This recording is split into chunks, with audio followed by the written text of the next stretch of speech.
You have spent years trying to change yourself through sheer effort, and if you're honest, most of it didn't actually work.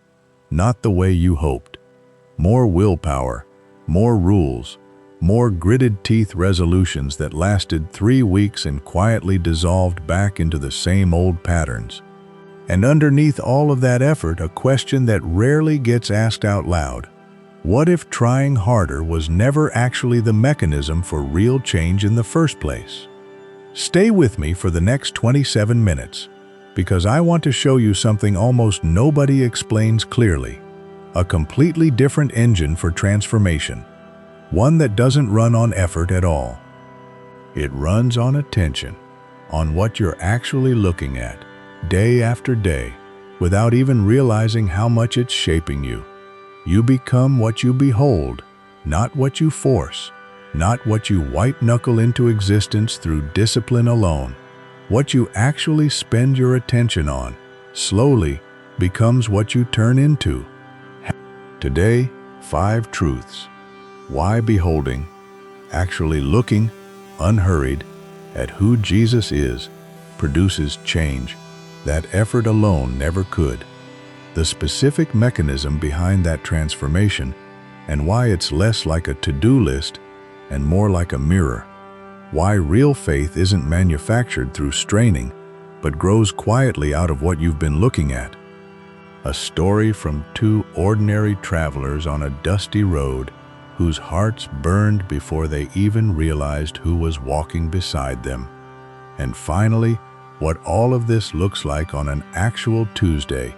How the same God who cares about eternity also cares about the small, unremarkable details of your day. Along the way, real stories, the kind you've probably lived or watched someone close to you live, because a truth only really sticks once you've seen it move inside an actual life. Stay to the end. The last section is where this stops being a theological idea and becomes something you can actually feel God doing in your ordinary week. Let's start with the difference between doing and beholding. Section 1. Beholding instead of striving. Here's a pattern worth noticing in almost every sincere attempt at self-improvement. The entire focus sits on the self. What do I need to do differently? What habit do I need to build? What discipline am I lacking? Hour after hour spent staring directly at the problem, at your own weakness, your own failure, your own gap between where you are and where you want to be. And here's the uncomfortable discovery so many people eventually make. Staring at your own weakness, no matter how intensely, rarely produces the strength to overcome it. If anything, prolonged focus on your own failure tends to deepen the groove of that failure, making it feel more permanent, more central to your identity, not less. Consider a completely different posture, one where the primary focus shifts away from your own effort and onto something else entirely, actually looking at who Jesus is, not managing your behavior directly, not white-knuckling your way through another resolution.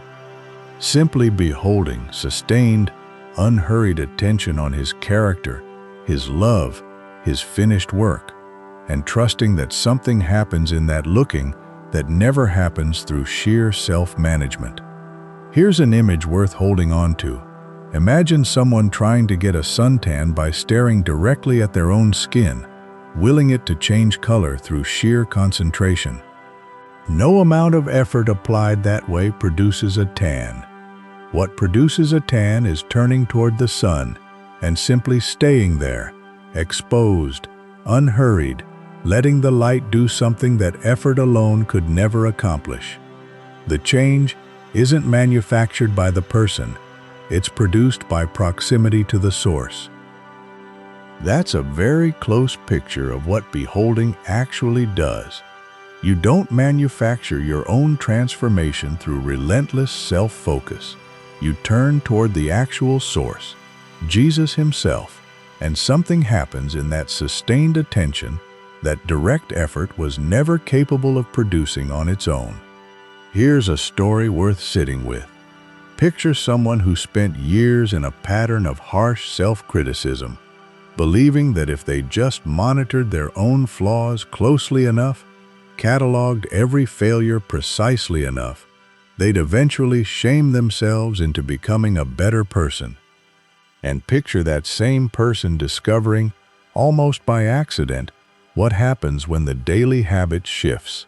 Less time cataloging personal failure, more time simply sitting with who Jesus actually is, his patience, his kindness, his finished work on their behalf. Over months, not overnight, something in their actual behavior started shifting. Not because they'd finally cracked the code of disciplined self-monitoring, but because they'd stopped staring at the problem and started staring at the solution. This isn't a case for ignoring your own weaknesses entirely, pretending flaws don't exist. It's a case for where your primary attention should actually live. Self-focused effort keeps the spotlight on the very thing you're trying to escape. Beholding moves the spotlight somewhere else entirely, onto a person whose glory and love, simply by being looked at consistently, produces change effort alone never could. So here's the question worth sitting with honestly. Where has most of your attention actually been living lately? On your own performance, your own failures, your own gap between where you are and where you want to be? Or on who Jesus actually is, his character, his finished work, his patient love toward you even in your current weakness? Whichever one you've been staring at is almost certainly the one shaping you right now. Now, this raises a fair question. If beholding is genuinely the mechanism, how does it actually work? What's happening specifically in that sustained attention that produces real change? There's a striking picture for this, and it comes from an old image involving a mirror. Section 2. The Mirror Mechanism of Transformation.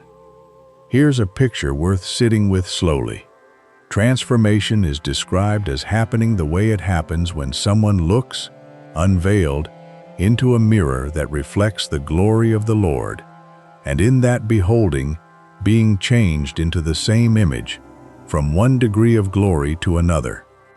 Notice what a mirror actually does, and what it doesn't do. A mirror doesn't strain to produce a reflection through effort. It doesn't grip tightly, work hard, or exercise willpower to show you what's in front of it. It simply reflects, passively, whatever it's positioned toward. The mirror's only real function is proximity and orientation, being turned toward the right thing. That's a remarkably different model for change than most of us were raised on. We were taught that transformation is primarily a function of effort. Try harder, discipline yourself more rigorously, push through resistance with sheer willpower. But the mirror picture suggests something almost the opposite. Transformation is primarily a function of orientation, what you're turned toward, what you're positioned in front of, day after day over time. Here's a practical way to picture this. Two plants sit in the same room, receiving the exact same water and soil. One is positioned facing a bright window. The other is turned away from it, facing a blank wall. Neither plant is trying harder than the other. Neither is exercising more willpower. The only difference is orientation, what each one is actually facing, consistently, day after day.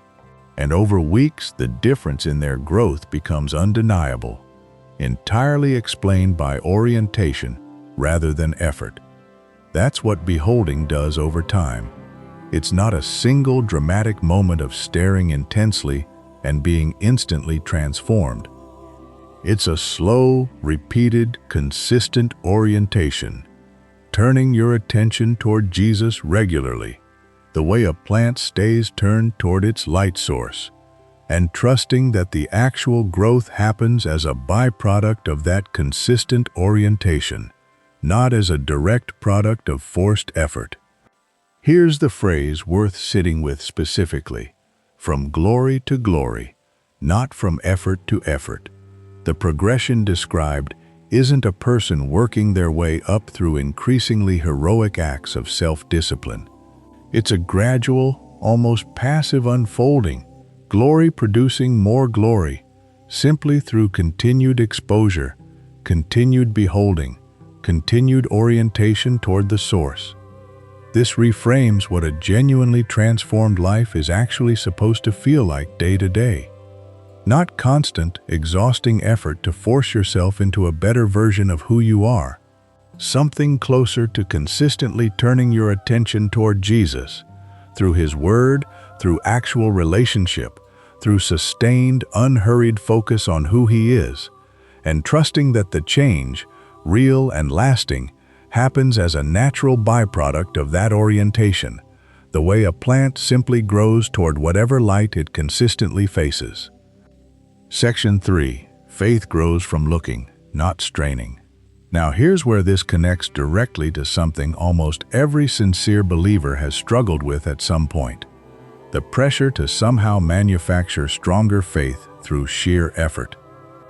There's a common but exhausting way people try to build faith: straining, forcing themselves to feel more certain, more confident, repeating affirmations through gritted determination, as if faith were a muscle you could simply flex hard enough into existence. And it rarely actually works, at least not in any way that holds up under real pressure. Consider instead a very different picture. Faith comes by hearing, actually beholding the Word concerning Christ. Not faith manufactured through straining effort, but faith that arrives, almost as a byproduct, from consistent exposure to who Jesus actually is. Here's an image worth holding on to. Nobody has to strain to become hungry after smelling fresh bread baking nearby. The hunger arrives naturally, as a byproduct of proximity to something genuinely good. Nobody manufactures that hunger through effort.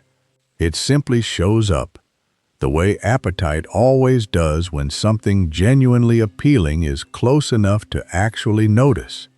Faith often works the same way. It's not manufactured through willpower. It grows, almost involuntarily, out of sustained exposure to who Jesus actually is, His character, His faithfulness, His track record, His love.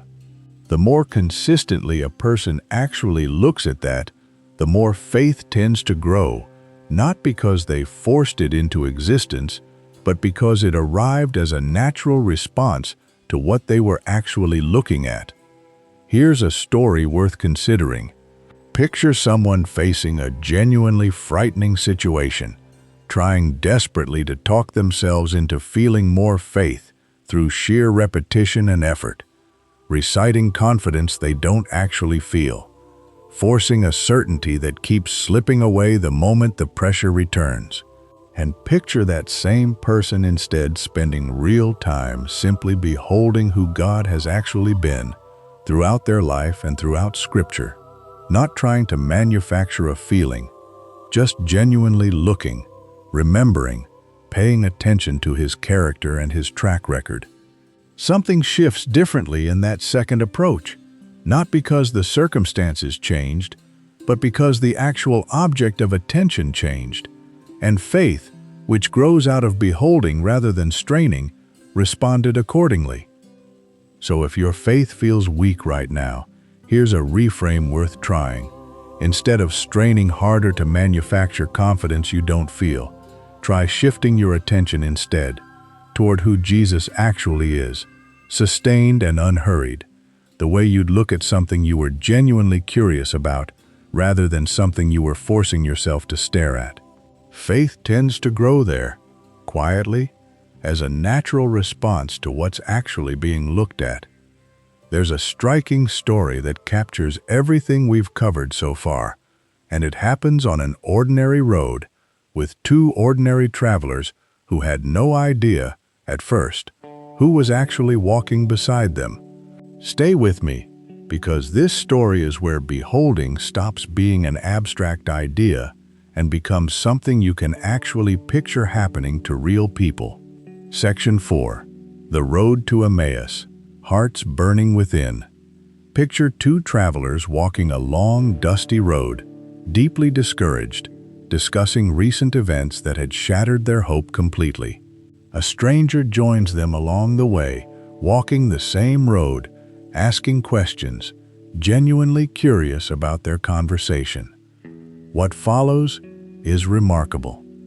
The stranger begins opening up the scriptures to them, explaining, patiently and thoroughly, everything concerning the very hope they'd just lost. And the two travelers, still unaware of exactly who was walking beside them, later describe something happening internally during that conversation. Their hearts burning within them as he talked with them along the road, as he opened the scriptures to them. Notice what actually produced that burning. It wasn't effort on the traveler's part. They weren't straining to feel something, weren't forcing themselves into renewed hope through sheer willpower. Something happened simply through beholding, through having scripture open to them, through actually seeing, in real time, who this person had always been. Here's what's worth sitting with. They didn't recognize him by sight at first. Their eyes were, in the account's own language, restrained from recognizing him, but their hearts recognized something before their eyes caught up. A burning, a stirring, produced entirely through beholding, through actually hearing and seeing truth unfold in front of them, long before conscious recognition arrived. This is worth applying honestly to your own life. How many times have you sat with Scripture, genuinely beholding rather than dutifully skimming, and felt something stir that you couldn't entirely explain, not manufactured through effort, but arising almost involuntarily from actually paying attention to who Jesus is? That burning is the same mechanism described on that dusty road. It's available now, the same way it was available then, whenever attention actually turns toward beholding rather than mere obligation. Here's a modern picture of the same dynamic. Picture someone going through Scripture out of pure duty, checking a box, eyes moving across the page while their mind is somewhere else entirely, and comparing that to the same person on a different day, actually slowing down, actually beholding, actually letting a single truth about who Jesus is settle in, rather than rushing past it. The words on the page are identical both times. The internal experience is almost unrecognizably different, because one time was straining through obligation, and the other was actual beholding. The travelers on that road didn't manufacture their burning hearts through effort. They received it as a natural byproduct of actually beholding truth unfolding in front of them. And that same burning is available to you, not through trying harder to feel something, but through actually turning your attention toward Him and staying there long enough to let it happen. Section 5. Living this out on an ordinary day. So, what does beholding actually look like on an ordinary Tuesday? Not a dramatic mountaintop experience, but real life. Traffic, deadlines, laundry, the unremarkable texture of a normal week. Here's something worth sitting with. The same Jesus who walked that long, dusty road with two discouraged travelers, patiently opening Scripture to them, is described consistently throughout the Gospels as someone who noticed small, ordinary details, a person's specific need, a small act of generosity, a single sparrow's fall. This wasn't a distant deity managing the universe from far away, uninterested in anything below the scale of nations and history. This was someone who consistently paid attention to individual, small-scale, unremarkable human details. That pattern matters enormously for what beholding looks like day to day. It's not primarily about waiting for dramatic spiritual experiences before you'll actually pay attention to God. It's about recognizing that the same character who cared about small details on that dusty road 2,000 years ago cares about the small, unremarkable details of your actual Tuesday right now. Here's a story worth considering. Picture someone going through an ordinary, slightly stressful day. Nothing dramatic, just the accumulated weight of small frustrations. And picture that same person pausing, briefly, to actually behold, not a grand theological exercise, just a genuine moment of attention toward who Jesus is, his care for small details, his nearness in ordinary moments. That small pause doesn't eliminate the stressful day, but it reorients the internal posture from which the rest of the day gets faced, from isolated and grinding it out alone to accompanied by someone who has always cared about details this small. Here's the practical shift worth trying this week. Instead of only reaching for scripture, only reaching for prayer, only reaching for spiritual practice during designated spiritual time, try weaving small moments of actual beholding into the ordinary texture of your day. A brief, genuine pause to actually consider who Jesus is, mid-afternoon, mid-errand, mid-stress. Not a forced ritual, an actual turning of attention, brief but real, the way a plant doesn't need one dramatic hour of sunlight a week. It needs consistent, small, repeated exposure throughout each day to actually grow. That's what beholding looks like, lived out practically.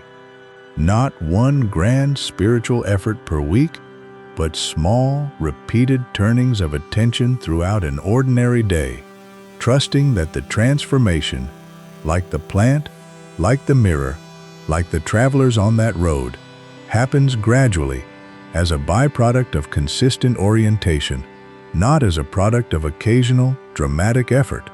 So here's everything, tied together. You become what you behold, not what you force through sheer effort, but what you actually spend your sustained attention on, day after day. Transformation works like a mirror, not through straining, but through orientation, turning consistently toward the source, and trusting the reflection to do what effort alone never could. Faith grows from looking, not straining, arriving as a natural byproduct of consistent exposure to who Jesus actually is, the way hunger arrives near good bread without needing to be forced. Hearts burn from beholding, the way two travelers on a dusty road felt something stir before their eyes, even caught up to who was walking beside them. And that same burning is available to you now, in your own time in Scripture.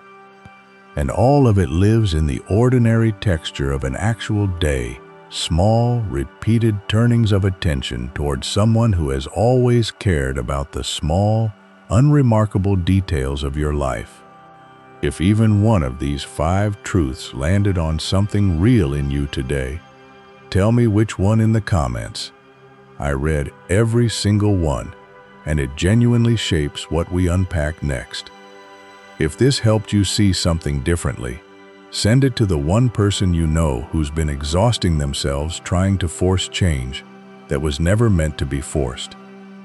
And if you want more of this, honest, unhurried conversations about faith, transformation, and the parts of walking with God almost nobody explains plainly, subscribe, because that's exactly what this channel exists to do.